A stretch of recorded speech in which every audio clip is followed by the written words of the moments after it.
वन्दितु सर्वसिद्धे ध्रुवममलमणोगमं गतिं पत्ते वोच्छामि समय पाहुड मृण्मोषुध केवली भणिदम्। पंच परमेष्ठी भगवान की जय। आचार्य कुंद कुंद महाराज की जय। पिछली गाथा में ये बताया गया था कि सबसे पहले इस आत्मा को अच्छी तरह जाना जाता है, श्रद्धान किया जाता है और फिर उसके अनुसार अनुचरण किया जाता है। जब ऐसा करते हैं तब मोक्ष की प्राप्ति होती है। हमें क्या करना है? सांसारिक विकल्पों को जितना हो सके उतना छोड़ना है और आत्मा की ओर जितने बढ़ सके उतना बढ़ना है। ये समय सार की शिक्षा है हम लोगों के लिए। आइए अब गाथा नंबर 22 देखते हैं।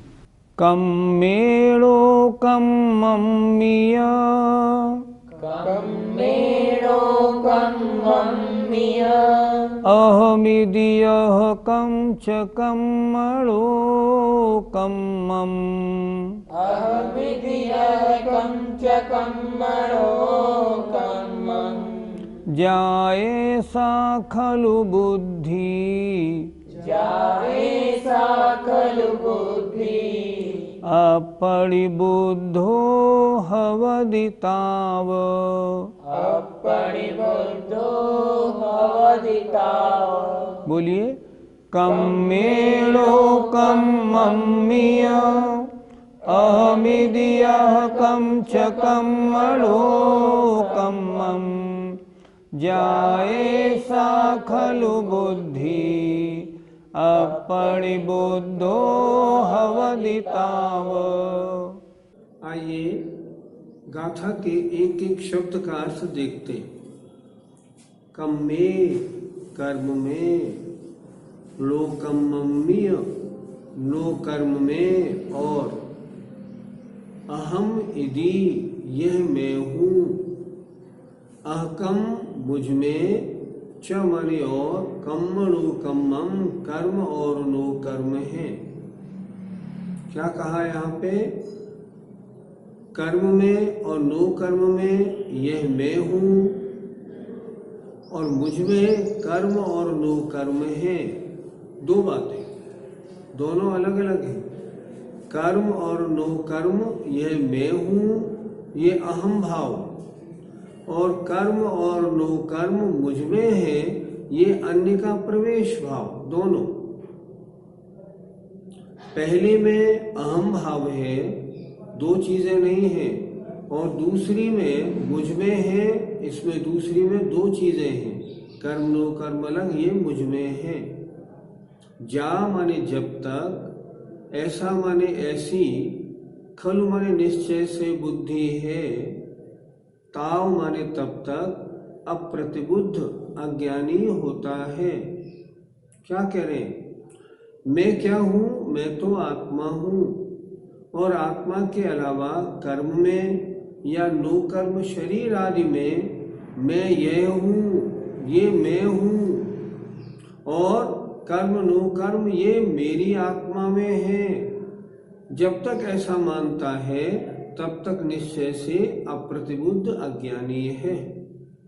मानना कैसा है? मुझ में मैं हूँ, कर्म में कर्म है, नो कर्म में नो कर्म है। न मैं इनमें हूँ, न ये मुझ में है, न मैं इनका हूँ, न ये मेरे हैं। मेरा तो मैं अकेला हूँ।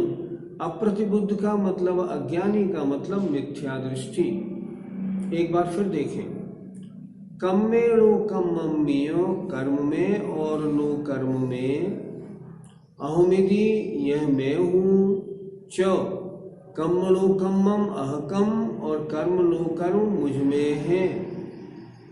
जा माने जब तक ऐसी निश्चय से बुद्धि है, जब तक हमने ये मान रखा है, तब तक अप्रतिबुद्ध माने अज्ञानी होता है। तब तक अज्ञानी है, मिथ्या दृष्टि है, उसको वस्तु स्वरूप का परिचय ही नहीं है कि मेरा स्वरूप क्या है और अन्य का मेरा संबंध क्या है। अर्थ देखिए, जब तक इस आत्मा की कर्म और नो कर्म में यह मैं हूँ और मुझ में कर्म और नो कर्म है ऐसी बुद्धि रहती है, तब तक यह आत्मा अज्ञानी है। पंडित जी, जीव में ऐसी बुद्धि क्यों रहती है? मिथ्यात्व के उदय के कारण। जब तक मिथ्यात्व का उदय रहता है, तब तक इसको वास्तविकता का परिज्ञान नहीं होता, और मैं जिस रूप नहीं हूँ, जो पदार्थ मेरे नहीं हैं, उनको ये अपना मान बैठा रहता है। आज सारा संसार इसी मान्यता का है, मिथ्या दृष्टि मान्यता का। सारा संसार अन्य पदार्थों में ये मैं हूँ और ये मेरे हैं ऐसा माने बैठा है, और इसका कारण है महान मिथ्यात्व। जब तक ये मिथ्यात्व है, तब तक ये बुद्धि बदलने वाली नहीं। तो हम क्या करें?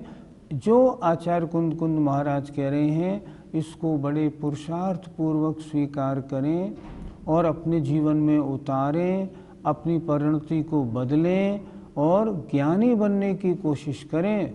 निश्चित रूप से मिथ्यात्व का उपशम होगा और हम ज्ञानी बनेंगे। पंडित जी, ऐसी बुद्धि से नुकसान क्या है? जब तक ऐसी बुद्धि रहेगी, तब तक आत्मा का परिचय कैसे होगा? आपका श्रद्धांत सही कैसे बनेगा? मैं आत्मा हूँ ऐसी रुचि कब बनेगी? आपको वस्तु का परिचय कब होगा? नहीं होगा।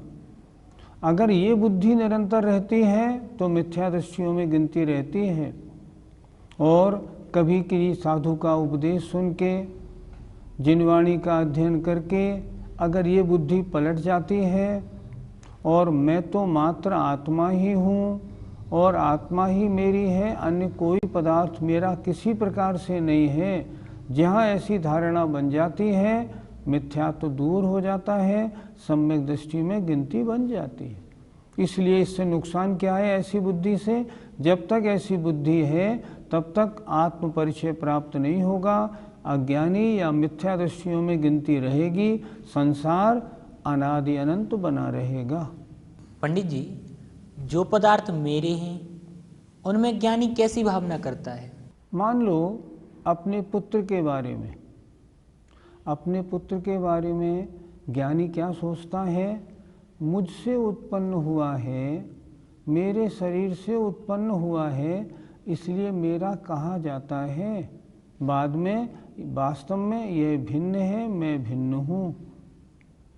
अपने मकान के बारे में, यह मकान व्यवहार से मेरे द्वारा बनाया गया है, बनवाया गया है, मैंने इसमें पैसा लगाया है, इसलिए मेरा कहा जाता है। वास्तव में ये पुद्गल है, मैं जीव हूँ, ये भिन्न है, मैं भिन्न हूँ।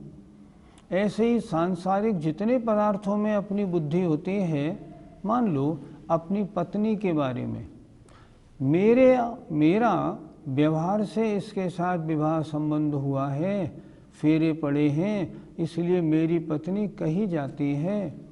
व्यवहार से मेरी पत्नी है भी, पर वास्तव में ये भिन्न है, मैं भिन्न हूँ। जैसे इष्टोपदेश में कहा है ना, जैसे शाम होते ही एक पेड़ पर सभी दिशाओं से पक्षी आकर बैठ जाते हैं, और जैसे ही सवेरा हुआ सब अपनी अपनी दिशाओं में उड़कर चले जाते हैं। उसी तरह जितने जीवों का संबंध मुझे प्राप्त हुआ है, ये इनके अपने कर्म के कारण हुआ है, मेरा कोई नहीं। सबका स्वामी अलग, सबके कर्म अलग, सबके सुख दुख अलग, मेरा कुछ नहीं। ये आए हैं अपने अपने कर्म के अनुसार, जिनका जब जब समय समाप्त होता जाएगा सब अपने अपने रास्ते चलते जाएंगे। मेरा इनका संबंध तो मात्र इतना है कि व्यवहार से ये मेरे से जुड़े हैं, मैं उनसे जुड़ा हूँ, पर वास्तव में मेरा इनसे दूर दूर तक कोई संबंध नहीं। ये भिन्न आत्मा, मैं भिन्न आत्मा हूँ। जब सामायिक की जाती है तो सामायिक में भी तो यही चिंतन किया जाता है कि ये जितने मेरे संयोगी पदार्थ हैं, इन संयोगी पदार्थ में मेरा कोई नहीं है, मैं तो इन सब से भिन्न चैतन्य स्वरूपी आत्मा हूँ। जब ऐसा सोचता है तो ज्ञानी है, और जब तक उन पदार्थों को यह मैं हूँ और ये मेरे हैं ऐसा मानता है तब अज्ञानी है। मेरा कहना है अच्छी तरह से निर्णय बना लीजिए। इस गाथा में बहुत अच्छी गाथा है। आज के बाद मैं आत्मा मात्र हूँ और मेरी आत्मा मात्र है, अन्य कोई पदार्थ दूर दूर तक मेरा कुछ नहीं। व्यवहार में मेरा है, कहा जाता है, सब कुछ ठीक है, पर निश्चय में वास्तव में मेरा कोई नहीं, मेरा तो मैं हूँ। अहम बुद्धि और मम बुद्धि यह जीव के कैसे छूटे? कई कारण इसमें बन सकते हैं। पहला कारण है गुरु का उपदेश। गुरु ने उपदेश दिया, उपदेश सुना, उपदेश सुन के अनुभव किया और निर्णय बनाया, वास्तव में मैं तो आत्मा मात्र हूँ, अन्य किसी से मेरा कोई संबंध नहीं। ये अप्रतिबुद्धपना छूट गया। स्वाध्याय से जिनवाणी का स्वाध्याय किया, स्वाध्याय में जैसे आज स्वाध्याय हो रहा है, समयसार जी का स्वाध्याय है। और एक बात और बता दूं, ये समयसार ग्रंथ का उद्देश्य या इसका फल क्या है? निज और पर की पहचान हो जाना।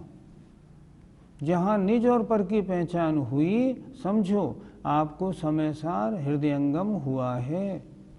नहीं तो पढ़ने से काम नहीं बनता।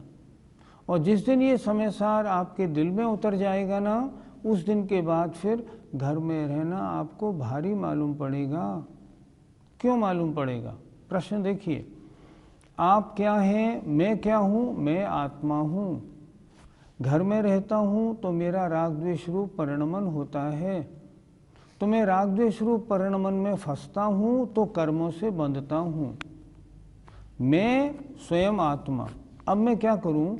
मैं स्वयं को अगर शुद्ध बनाना चाहता हूँ, स्वयं को मैल को हटाना चाहता हूँ, तो क्या करूँ? राग द्वेष के प्रपंच वाले इस गृहस्थी से दूर हो जाऊँ, अलग रह के साधना करूँ, मुनि बनूँ, व्रती बनूँ। उससे क्या होगा? उससे निर्जरा होगी, मेरी आत्मा में पवित्रता आएगी। मेरी आत्मा की पवित्रता ही तो मेरी पवित्रता है। जब इन बातों का श्रद्धान हो जाएगा, गुरु का उपदेश दिल में उतर जाएगा, जिनवाणी हृदयंगम हो जाएगी, तब बाहरी क्रिया सब बदल जाएगी। आज तक जिन पंचेंद्रियों के विषयों में इसको आनंद आता था, अब वे पंचेंद्रियों के विषय इसको भोगने पड़ेंगे। भोगेगा नहीं, वो तो जल्दी से जल्दी इनसे छूटने का प्रयास करेगा। क्यों? ये सब मुझे काले बनाने वाले, मलिन करने वाले हैं। ये जो कषाय रूप पाप रूप प्रवृत्ति है, मैं इसे क्यों करूं? इससे मेरी आत्मा अपवित्र होती है, मैं अपवित्र होता हूँ। ऐसा श्रद्धान बना और उसका रास्ता बन जाता है। इसलिए ऐसी बुद्धि छोड़ने का मार्ग गुरु के उपदेश से। अगर ऐसी बुद्धि छोड़नी हो, सच्चे गुरुओं का उपदेश सुने, जिनवाणी का स्वाध्याय करें, चिंतन करें, विश्वास करें और दिल में उतारें। अगर ऐसा करेंगे, निश्चित रूप से प्रतिबुद्ध ज्ञानी बनेंगे। गाथा नंबर 22 का आचार्य विद्यासागर जी महाराज का पद्यानुवाद बहुत सुंदर, अपनी पुस्तक में नीचे देखिए, उसमें दिया हुआ है। हूँ कर्म देहमय ये मुझसे न न्यारे, किं वा शरीर मम है वसु कर्म सारे। भाई सदैव रटता जड़ मूढ़ ऐसा, दिखे उसे परम वातम गूढ़ कैसा। क्या लिख रहे हैं आचार्य पद्यानुवाद में? जब तक ये भाई इन शरीर आदि में ये मेरे हैं, मुझसे न्यारे नहीं हैं, मेरे ही हैं, जब तक ऐसा रटता रहेगा तब तक उसे परमात्मा जो अत्यंत गूढ़ है वो दिखाई नहीं पड़ेगा, अर्थात वो अज्ञानी बना रहेगा। आइए गाथा नंबर 23 का उच्चारण करते हैं।